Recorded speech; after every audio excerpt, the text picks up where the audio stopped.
One of the bigger things that we get involved with is the Remembrance Parade and Sunday. So a couple of weekends before the parade we have collection days. So the cadets turn out looking all smart and they stand on the high street and collect money for the Remembrance Appeal.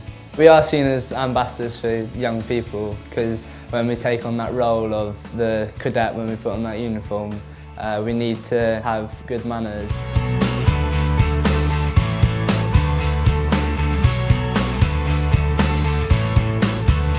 When we go out in public representing the Air Cadets, we're also representing the RAF. Everything we do, we have to make sure that we're being polite and smart and representing their ethics as well as ours. Wearing the uniform represents your unit and the Sea Cadet Corps, so you've got to show your utmost respect for anybody really.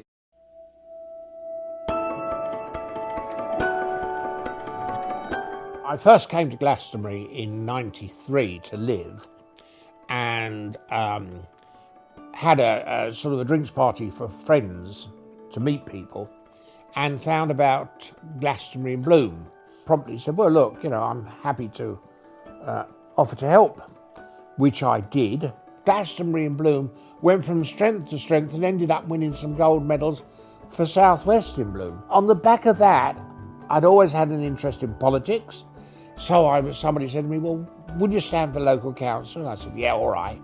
And nobody was more surprised than I was to find I'd not only been elected to the town council, but to the district council. Lost my seat on the district council, but hey-ho, I got a seat on the county council. From the county council, which I'm still on, very luckily I was elected mayor when I returned to the town council in 2001. And I became chairman of the county council in 2005. It all comes down to living in a community, working in a community, and putting something back.